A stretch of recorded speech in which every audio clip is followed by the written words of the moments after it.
Just let me know when you're ready.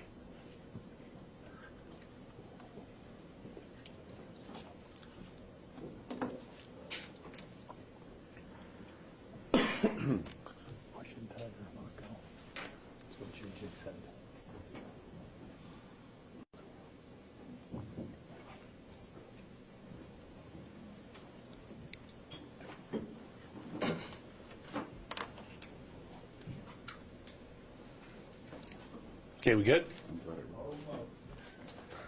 glad it works.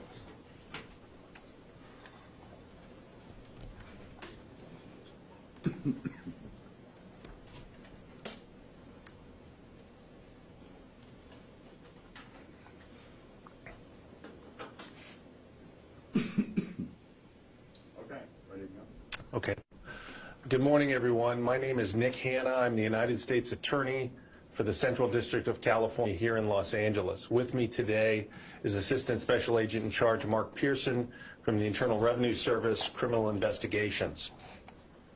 Earlier today, Michael Avenatti, a nationally known lawyer, was arrested in New York City on 2 separate federal cases, one out of this district and one out of New York. Information on the New York case will be provided by the U.S. Attorney in Manhattan. I will discuss the California case now. The case was filed in Santa Ana on Friday and was unsealed today. The case is the result of 2 years of tax collection and investigative efforts by the IRS. The federal criminal complaint charges Mr. Avenatti with wire fraud and bank fraud and contains a series of allegations that paint an ugly picture of lawless conduct and greed. On his Twitter account, Mr. Avenatti describes himself as, quote, attorney, advocate, fighter for good, unquote.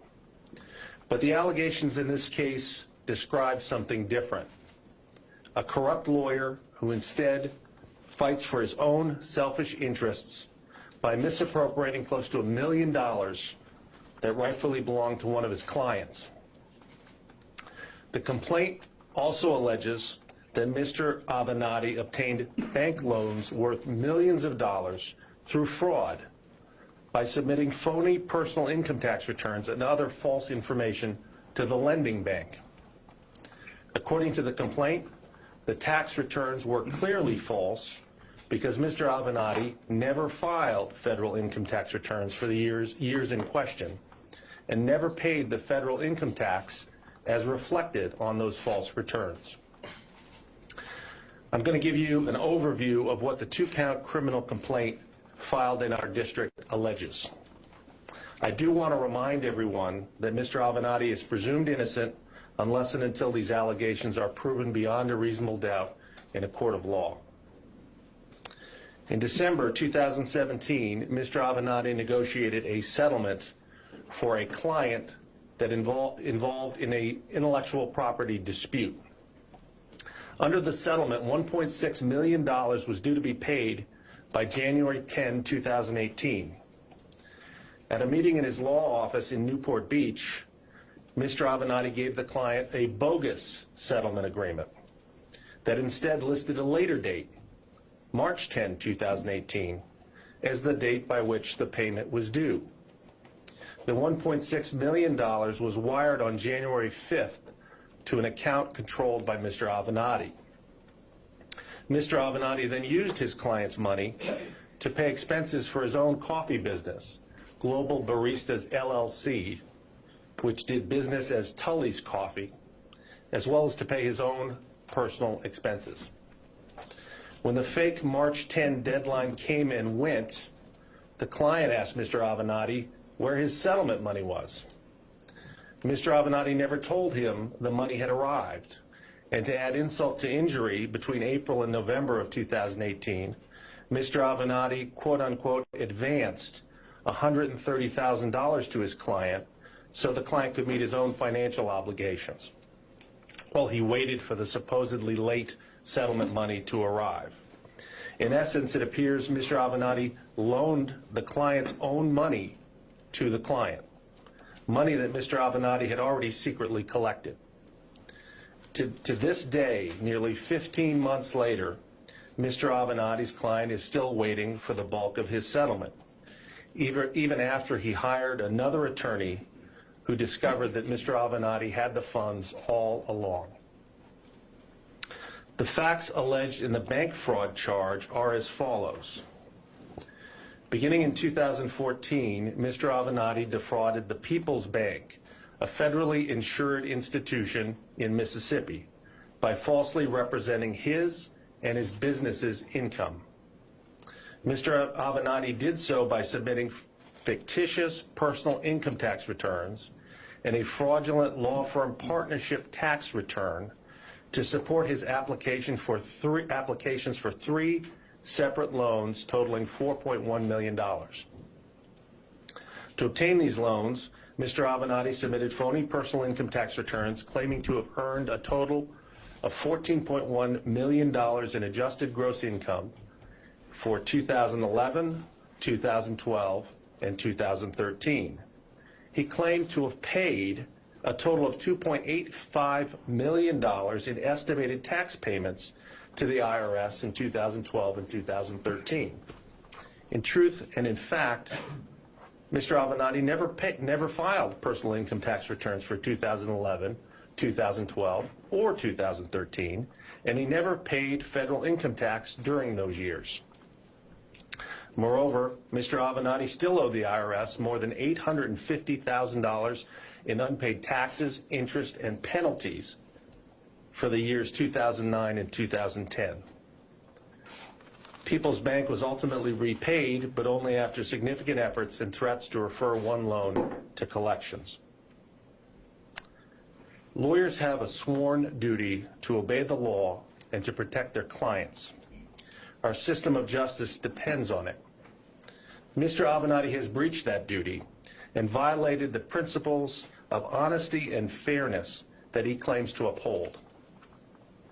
If convicted of these crimes, Mr. Avenatti faces a statutory maximum of 50 years in federal prison. I want to thank IRS Criminal Investigations for their diligent work on this case, work that began after an IRS revenue officer made a criminal referral over a year ago. I will also note that the investigation is continuing and IRS agents are executing search warrants as we speak. I also want to thank our prosecutors on this case, Assistant U.S. Attorneys Julian Andre and Brett Sagal, for the many long hours they have spent on this investigation. We expect Mr. Avenatti will make his initial appearance before a court in New York later today on both cases. We further expect he will be ordered to appear before a federal judge in Santa Ana at a future date. At this time, I would like to introduce IRS Assistant Special Agent in Charge Mark Pearson, after which we'll take some questions. Thank you.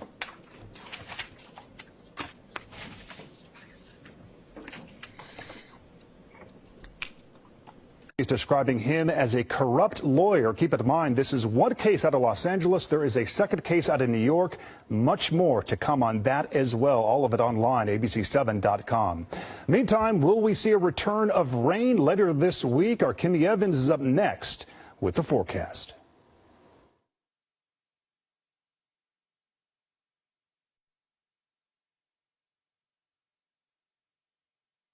I wanted to start off by stating that the current criminal investigation involving Mr. Avenatti began and continues to be an IRS tax investigation.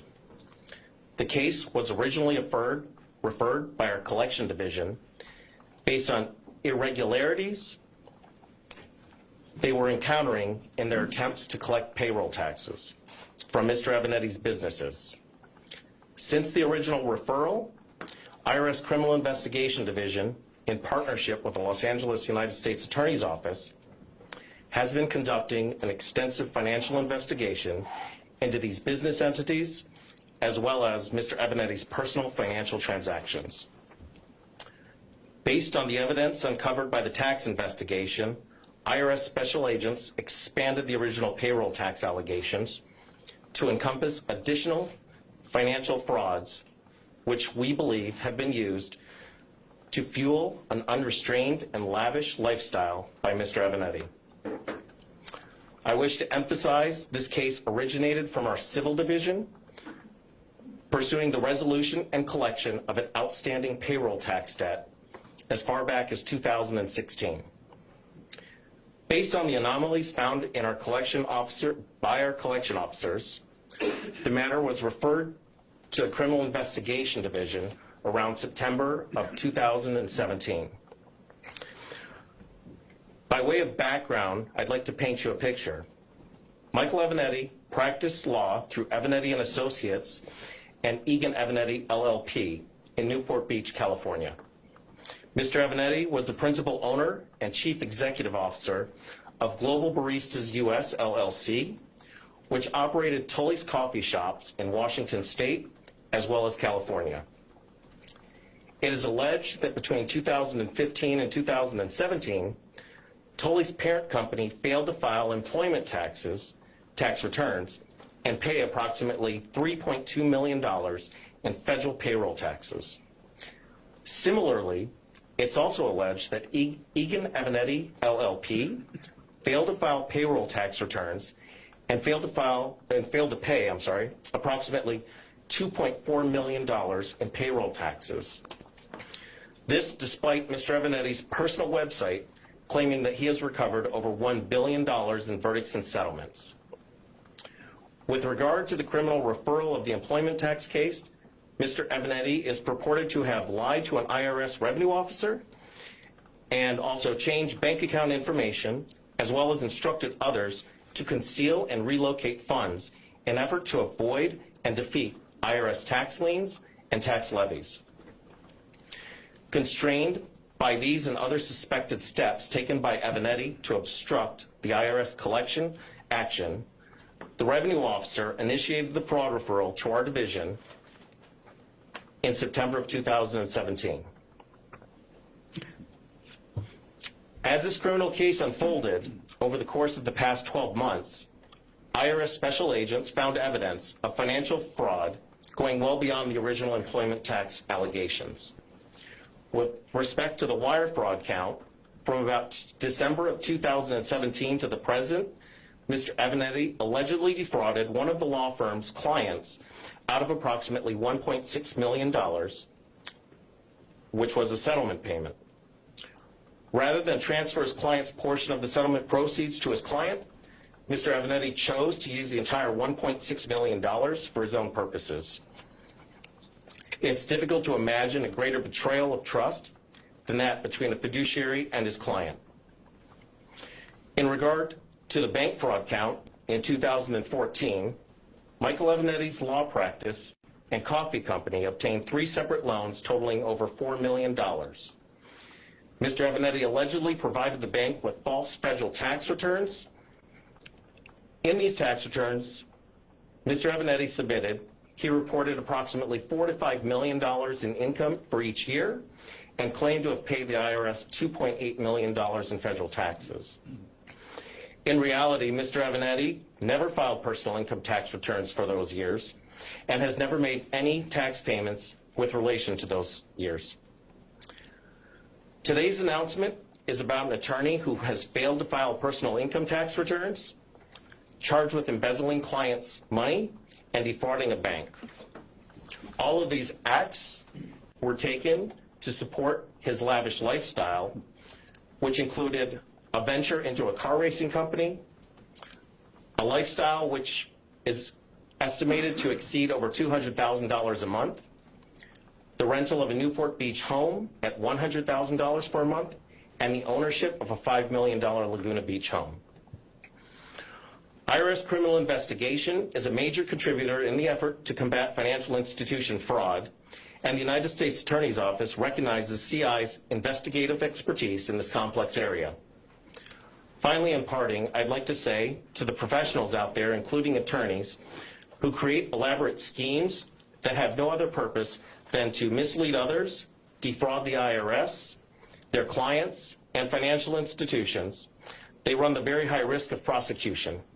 These individuals may face severe consequences, including imprisonment and substantial fines. Thank you. We'll open the floor to questions. Okay, we'll take a few questions. I'm curious about the timing here. Did you know that the New York Southern District was going to come down with their indictments today? And, I mean, were you in coordination with them or what? Sure, these were two separate investigations, but we have coordinated the arrest so that there's one arrest on the two warrants. And you would have moved without them? We have a totally separate case, separate investigation. I'm just wondering why you did it today, just for the convenience of having them arrested in New York, or what? We coordinated the arrest for operational reasons, but we obtained our arrest warrant on Friday, and we've been building to that for quite some time. It was a lengthy investigation out here. We developed our case separately, and our case is completely separate, has nothing to do with the New York case. We just executed the search warrant simultaneously in New York when we had him. There's a pending civil matter where Mr. Avenatti's been accused of hiding money from a bankruptcy court when his law firm was in bankruptcy. Is that something that the federal authorities are looking at? I'm not going to speculate as to what may or may not be in the case, other than what's already in the affidavit. In the lengthy affidavit, there is some reference to the bankruptcy proceeding, so I would just refer you to that.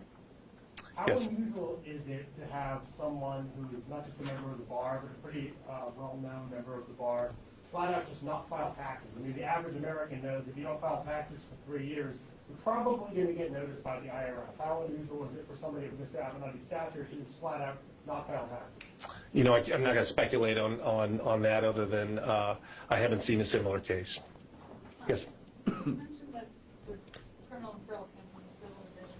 Was the IRS looking at him initially because of his comments on the national stage and a lot of the articles that started coming out about potential misdeeds unrelated to him? Totally unrelated. The tax efforts actually go back, the collection efforts actually go back to 2015 with respect to the Egan and Avenatti law firm, and then with respect to the Global Baristas, the coffee business, that goes back to September of 2016. So there have been collection efforts going on for many, many years trying to collect taxes that were not paid. Mr. Hanna, what was the connection between these two cases? They're two separate issues. Two separate cases. Our case is completely separate than what's happening in New York. I mean, the two cases here.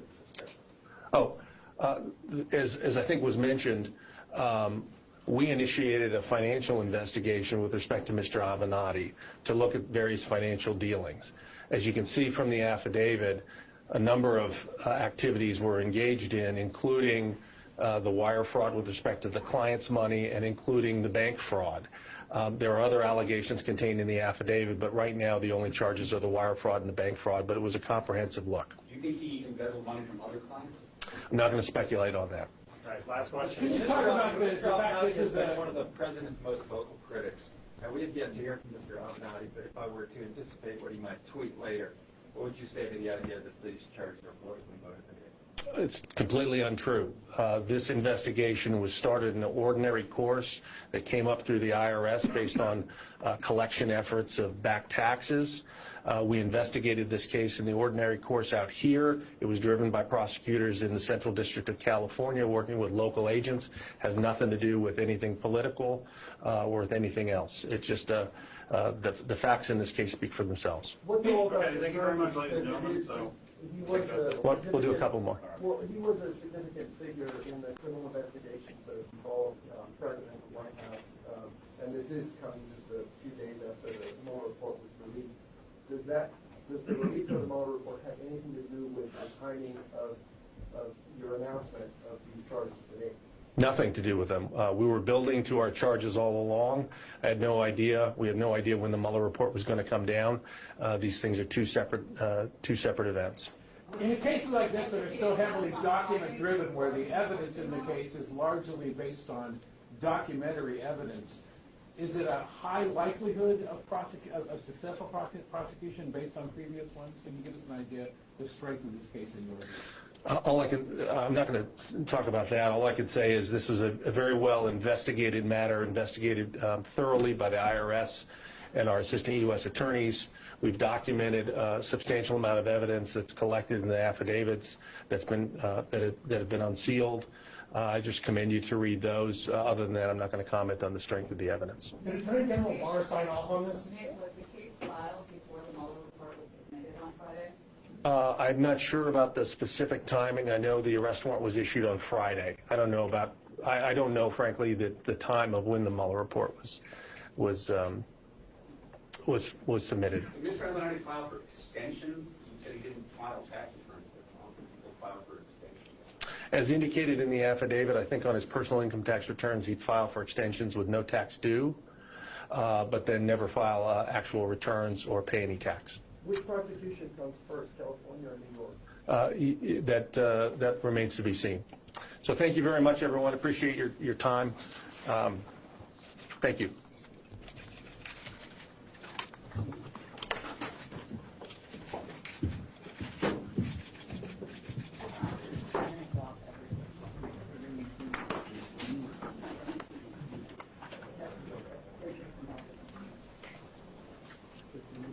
So, yeah, if you need a copy of the complaint, you can go to the press release is up on our website, down towards the bottom, there'll be a link. No, I didn't, sorry.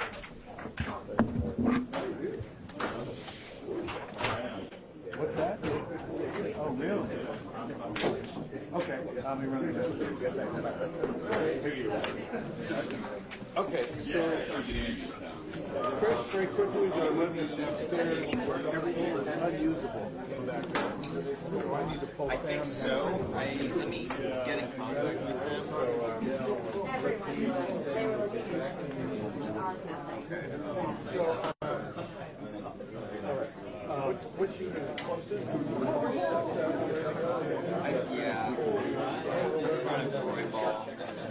Okay, so whichever one you guys see that first, let's just take the car and run down and see it. Okay, because we're out about 25 minutes. Get all that fed. Yeah, we're all just here.